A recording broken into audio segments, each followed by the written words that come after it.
Bonjour les amis, j'espère que vous allez bien. On se retrouve pour un podcast que je suis très heureuse de vous faire parce que si je vous le fais, c'est que j'ai dépassé franchement, un peu une épreuve. C'est triste, c'est un peu triste de dire ça.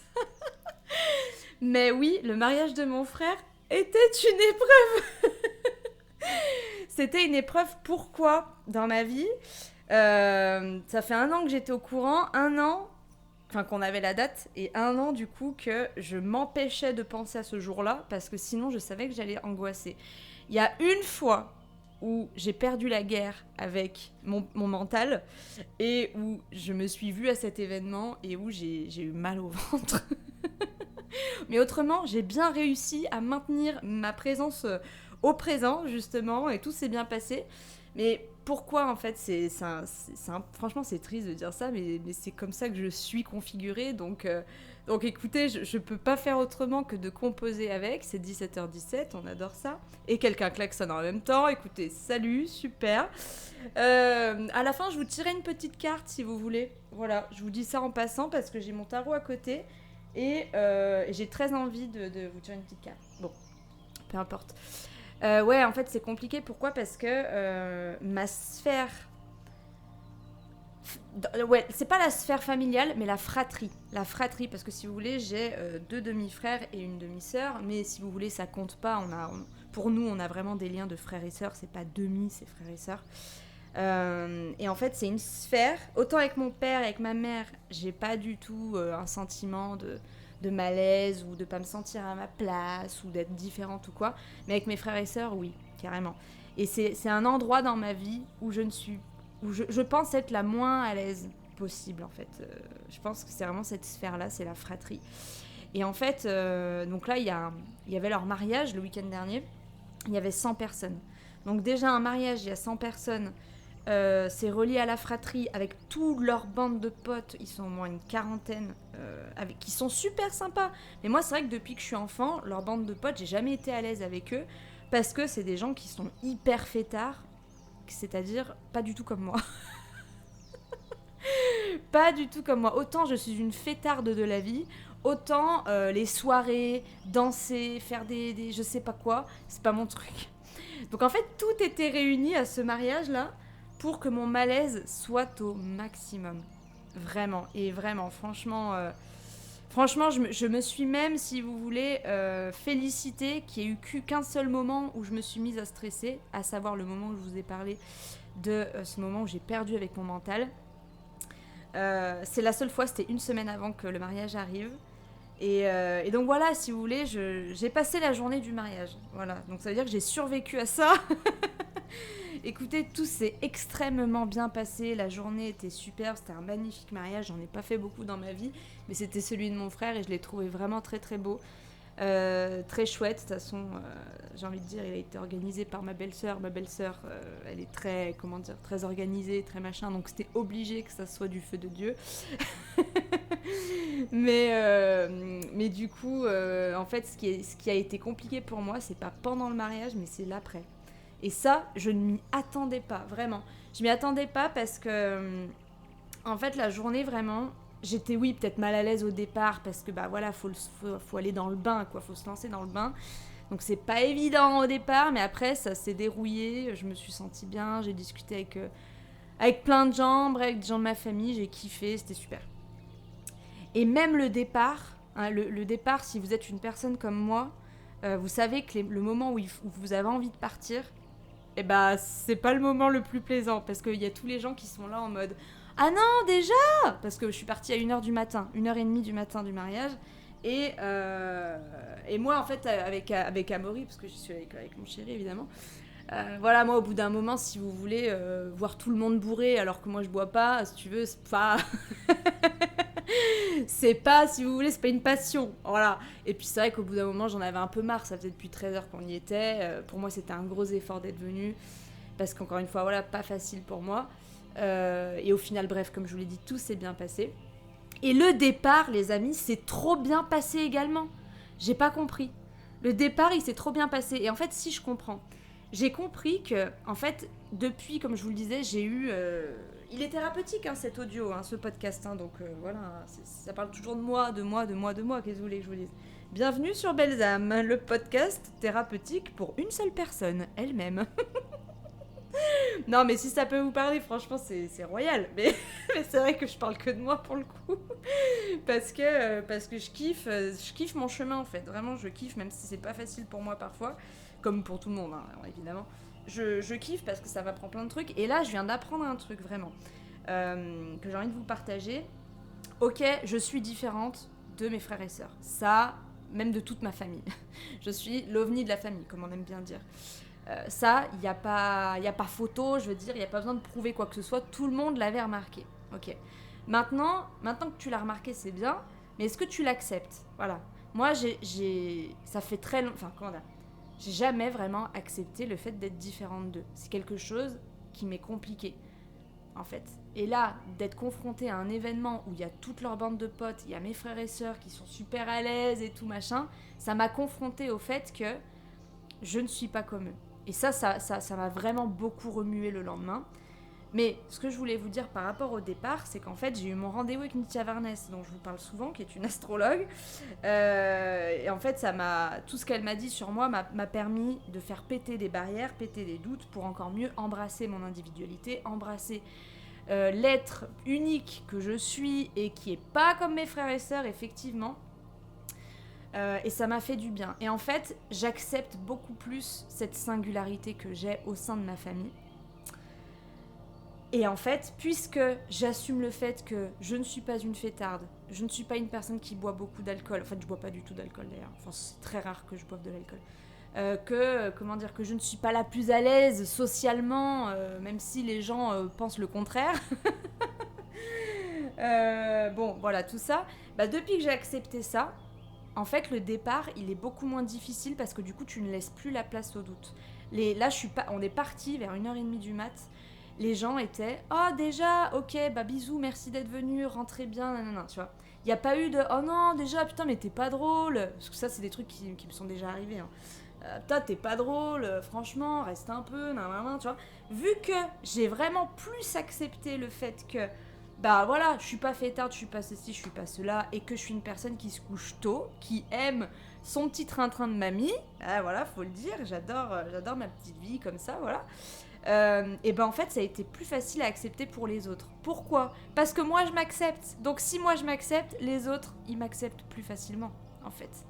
Encore une fois, les autres ne sont que le putain de reflet des barrières que tu mets dans ta tête. Et là, j'en ai fait péter plein dernièrement. Vraiment, cette année 2024, je sais pas ce que vous en pensez vis-à-vis de vous-même, mais 2024, année 8 en numérologie, non mais vraiment, c'est l'énergie de cette année, elle est vraiment...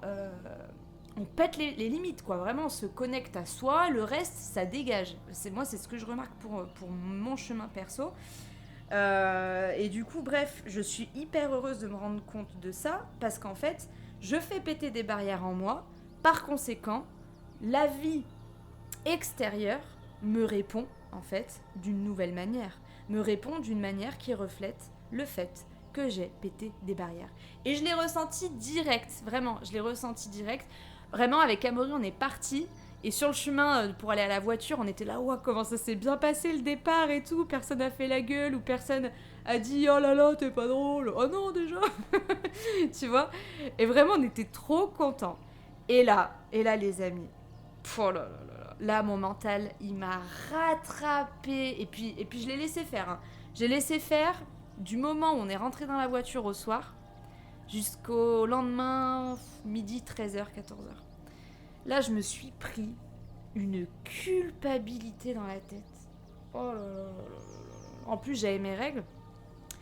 Donc, je pense que c'était pas pour rien que j'ai eu mes règles aussi à ce moment-là, qui était important pour moi. C'était important pour moi ce mariage parce que, comme je vous l'ai dit, c'était un challenge. Et je pense vraiment que d'avoir mes règles pile le jour de ce mariage n'était pas anodin. Je pense qu'il y a une réelle libération qui s'est faite pour moi. Et je pense que ça a continué de se faire aussi au travers de ma culpabilité, d'une culpabilité qui s'est libérée, que j'ai pu mettre en lumière, parce qu'avec Amaury, on en a beaucoup parlé. Merci Amaury d'être dans ma vie, parce qu'il me permet beaucoup de choses, il me permet vraiment de me rendre compte de trucs. Il me permet aussi de me rendre compte que je peux dire stop à la culpabilité, dire stop au passé, qui ont envie de revenir, tu vois, parce que moi j'étais encore sur la veille. Mais je vais vous expliquer en fait ce qui s'est passé. En fait, ce qui s'est passé, c'est que à chaque fois que j'ai un événement avec mes frères et sœurs, que j'adore, hein, je veux dire, il n'y a aucun souci avec ça, je les aime, je les adore. Mais en fait, à chaque fois que j'ai un événement avec eux, bah, ça me confronte au fait que je ne suis pas comme eux. Et ça me confronte au fait que c'est difficile pour moi d'accepter ma différence avec eux. C'est vraiment difficile pour moi. Ça va de mieux en mieux parce que tu grandis, t'évolues, t'apprends à laisser des trucs de côté qui t'enquiquinent, tu vois. Mais là, vraiment, ce que je me suis pris dans la gueule, les amis, c'était puissant parce que, en fait, j'ai dû... En fait, c'est souvent que je digère mes journées le lendemain, les journées qui sont challengeantes pour moi, et c'est souvent des journées comme ça, hein, avec la fratrie, avec la famille et tout, où il y a beaucoup de personnes, machin, je mets un petit moment avant de digérer ce que j'ai vécu. Donc forcément que j'ai des images qui reviennent, j'ai des pensées qui reviennent, etc. Et là, les pensées que j'avais, c'était en fait on a regardé un diaporama, voilà, comme ça se fait bien dans les mariages, de leur famille, en fait. Hein. Donc si vous voulez, mon frère et sa femme, ils ont 2 enfants, ils voyagent partout, ils ont 2 jobs, ils ont de la thune, ils ont une maison, ils ont une bande de potes en fait, si vous voulez, ils cochent toutes les cases. Et en fait, moi, rétrospectivement, j'ai vu ça dans ma tête et je me suis dit, en fait, je pense pas que j'aurais ça dans ma vie. Je pense pas que j'aurais une aussi grande bande de potes de ma vie. Tu vois, dans ma vie, pardon, oula, j'ai du mal à parler.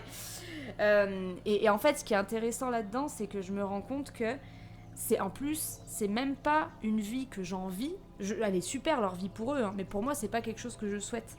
Mais pour autant, j'étais là et je me disais, putain, c'est un coup, je connaîtrais pas ça, moi, dans ma vie, tu vois, d'avoir autant d'effervescence autour de moi, autant de personnes. Ils sont au moins une quarantaine de potes, hein, ils sont ensemble depuis la primaire, je pense, tu vois.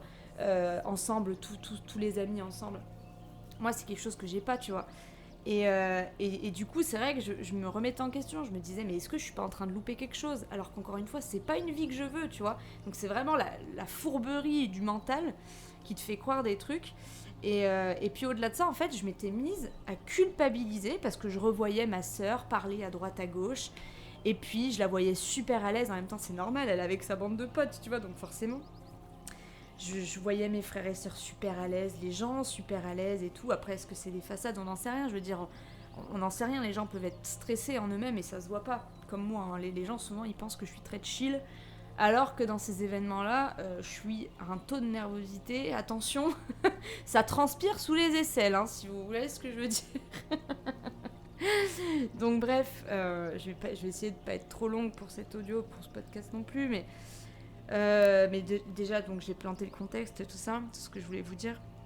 Mais ouais, en fait, c'est ça, j'avais une culpabilité en repensant à mes frères et sœurs, les voyant super à l'aise et tout, une culpabilité de pas être comme eux, tu vois. Bah non, c'est vrai, je suis pas comme eux, je suis pas là. C'est pas quelque chose qui est naturel chez moi, d'être entouré de plein de gens et d'être super à l'aise. Bref, on a tous des chemins différents et c'est vrai que je sais pas vous, comment vous vous sentez dans votre famille ou avec vos proches, mais moi en tout cas, il y a une différence, hein, sur plein de points. Moi, ce qui me fait kiffer dans la vie, c'est une soirée avec mon chéri, avec mon chat, à bouquiner ou à regarder un film qui m'inspire. Voilà, j'adore ce genre de soirée-là, si vous voulez. Et en fait, il s'agirait de l'accepter, en fait. Il s'agirait d'accepter qu'effectivement, je ne suis pas fêtarde, je ne suis pas... Voilà, et que non, je ne loupe pas quelque chose. Et puis si un jour j'ai envie d'être fêtarde, eh ben, je le serai. Et c'est vrai que j'ai pas envie d'être comme ça, puis c'est pas ma nature, et puis voilà. Mais du coup, ouais, ça a remué énormément de choses, vraiment énormément de choses. Donc j'en ai même parlé à ma mère le lendemain et tout. Et puis, j'aimerais vraiment vous remercier aussi, que vous compreniez à quel point, moi, mes réseaux sociaux, en fait, c'est pas du fake ce que je vous partage, vraiment. Je vous partage un bout de mon expérience. Et en fait, vous m'aidez vraiment à m'accepter. Vous m'aidez vraiment à accepter ma différence. Parce que, je vous explique pourquoi. Là en ce moment, alors ça peut être par plein de biais, hein, mes vidéos, même mon podcast, des posts, des stories, tout ça.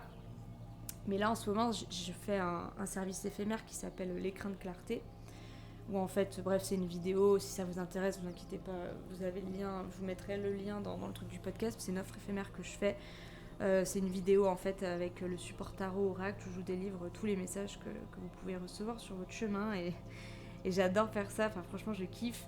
Et en fait en m'écoutant sur ce que je sais faire de mieux, à savoir écouter mon inspiration, écouter mon intuition, tout ça, en fait je reçois des retours et j'ai des retours de vous qui sont exceptionnels en fait, et vos retours me permettent vraiment de m'accepter en fait, ça contribue à ça.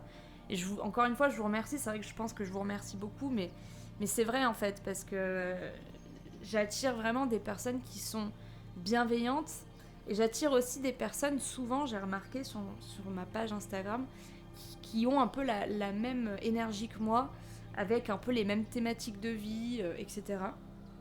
Et bref, je voulais vraiment vous dire que vos retours m'aident à m'accepter. Pourquoi ? Parce qu'en fait, ça valorise ce que je fais et qui est différent que mes frères et sœurs. Parce que mes frères et sœurs, ils ont des tafs. Voilà, ils ont des tafs. Et ce qu'ils font dans leur vie, c'est plutôt commun. C'est pas pour dénigrer, pas du tout. Hein. Je veux dire, chacun a sa vie. Mais c'est vrai que moi, encore une fois, c'est différent ce que je fais. C'est différent et d'avoir des retours sur ce que je fais, en fait, ça me fait du bien et ça contribue au fait que je peux accepter qui je suis, parce que je me rends compte que ça fait du bien aux autres. Ça me fait du bien, moi je le sens que ça me fait du bien de m'écouter et de proposer ce que je propose, parce que c'est là où je me sens vraiment le plus en phase avec qui je suis. Vraiment, je me sens dans toute ma puissance.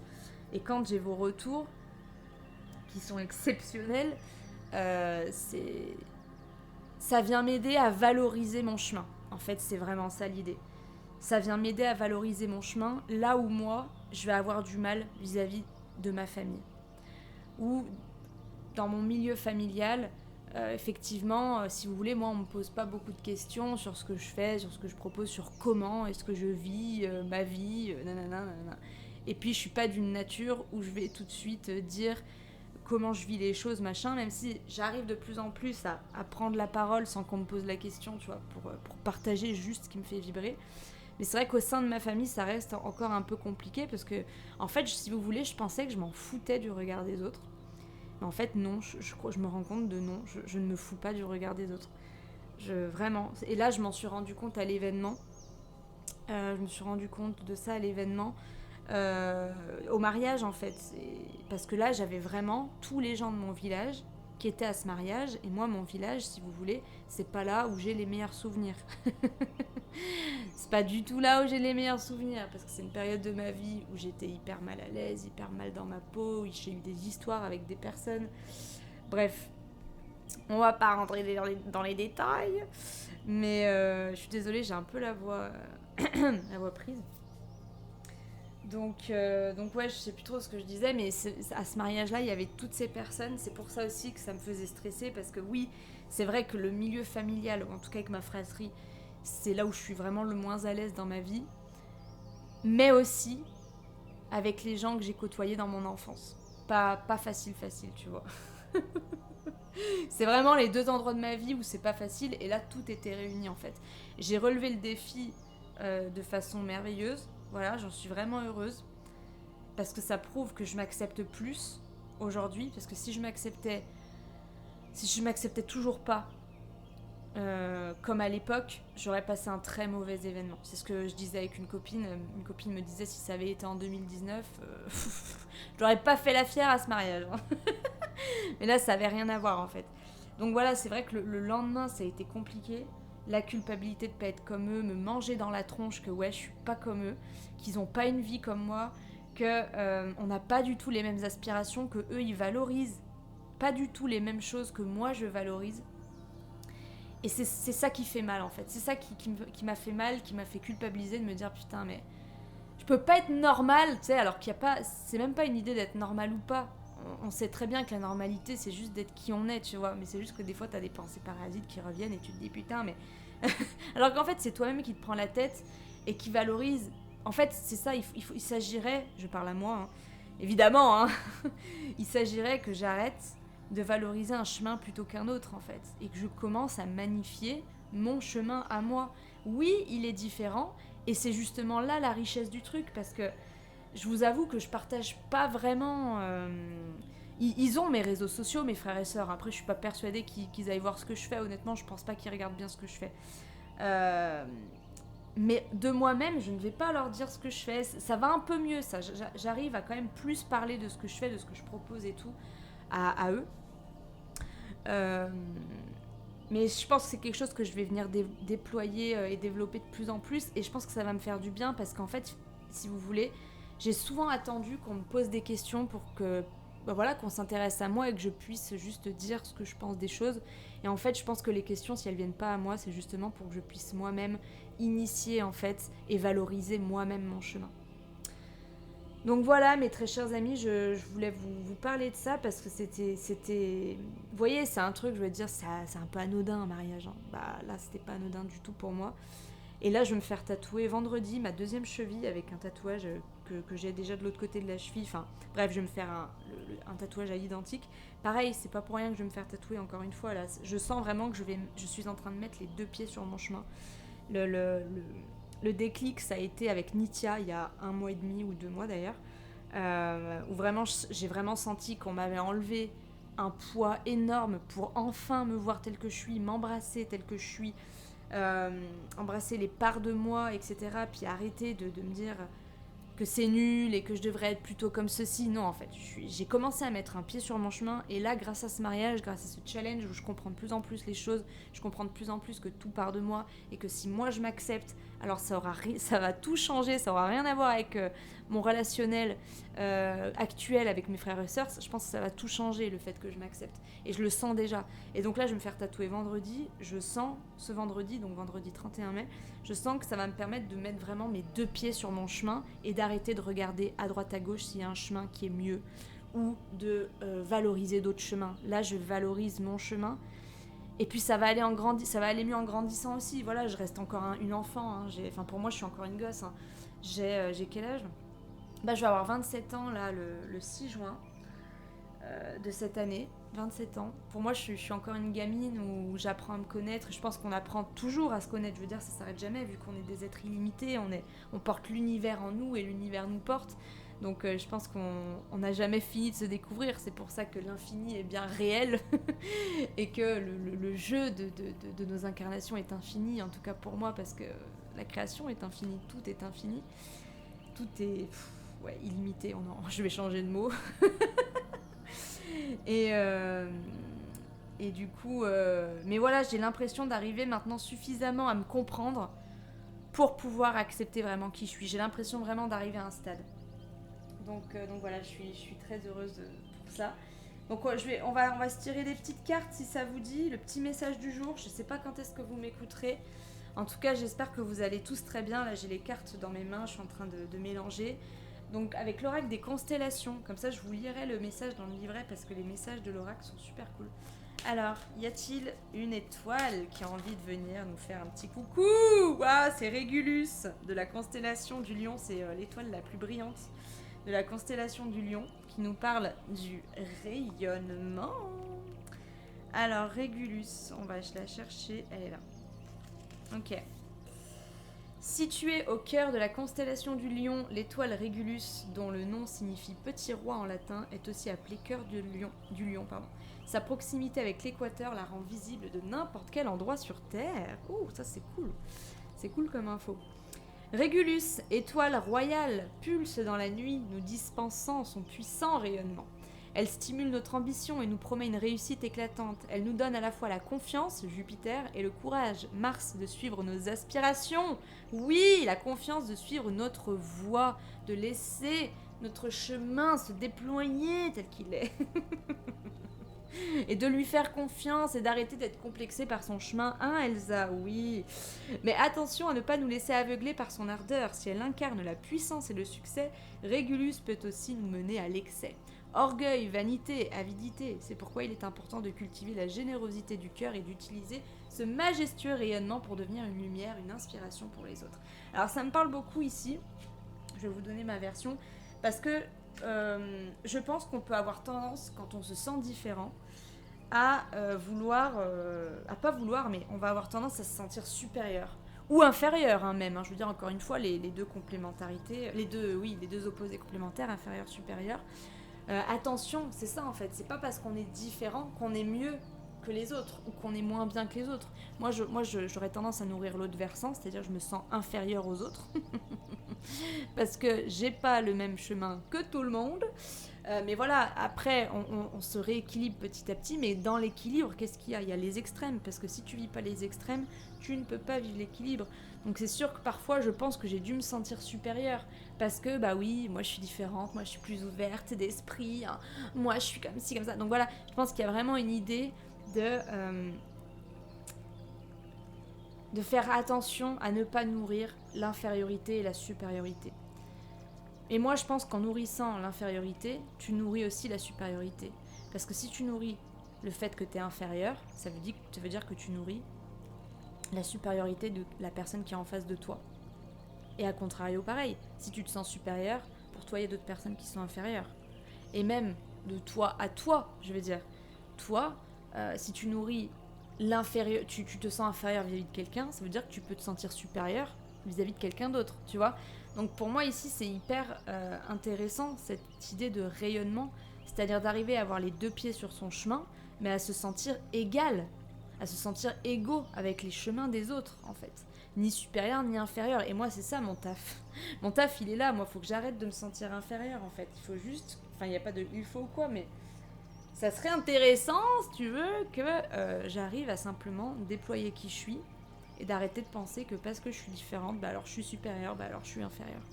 Donc voilà, ce sera le message de la fin les amis. Je vous embrasse, je vous remercie infiniment d'être qui vous êtes. Merci pour vos retours. Vous pouvez pas savoir à quel point c'est puissant de ce que vous me donnez. Encore une fois, vous m'aidez, vous contribuez à m'aider, à valoriser mon chemin. Et pour moi, c'est un peu la thématique de ma vie. Et je pense qu'après 30 ans, ça sera fini, tu vois, je serai plus trop dans cette thématique. Et là, je sens que je la quitte en fait, de plus en plus cette thématique. Parce que j'ai fait beaucoup de chemin quand même par rapport à ça. Mais vous contribuez à ça, donc je vous remercie infiniment. Et si personne ne vous l'a dit aujourd'hui, vous êtes merveilleux, vous êtes lumineux. Et je vous souhaite de répandre votre lumière sans limite. Parce que les gens ont besoin de vous, j'ai besoin de vous. Si vous êtes là sur Terre, c'est parce que vous avez répondu à une harmonie, à un équilibre, et qu'on a besoin de vous dans l'équation, en fait. Donc ne vous censurez pas. Soyez vous. Je crois que c'est la chose la plus difficile à être, hein, être soi. Et en même temps, c'est tellement simple. C'est nous, on se rend tellement les choses compliquées, c'est fou quand même. C'est fou et en même temps, quel jeu. C'est pas un jeu magnifique. Le jeu, c'est de se rappeler qui on est au final. Le jeu de la vie, c'est ça. C'est beau. Bah, à vous de jouer, hein.